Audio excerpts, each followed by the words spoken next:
Bukan hanya tokoh fiksi, kini sosok Rapunzel telah ditemukan dalam kehidupan nyata. Diketahui dari akun TikTok @zo_v12 ada salah satu gadis asal Indonesia yang memiliki rambut panjang seperti tokoh kartun Rapunzel. Rekaman video itu menunjukkan seorang gadis memiliki rambut panjang bergelombang dan berwarna hitam.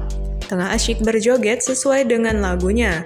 Rupanya gadis tersebut tak pernah memotong rambutnya sejak lahir. Namun ia kini mempertimbangkan potong rambut karena mengaku capek. Namun nyatanya itu ia urungkan karena banyak orang-orang di luar sana yang ingin memiliki rambut panjang sepertinya namun belum bisa terwujud. Meski sang gadis tak membocorkan berapa meter panjang rambutnya, tetapi videonya itu berhasil menarik perhatian warganet dan ditonton lebih dari 4,8 juta kali.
Terima kasih sudah nonton.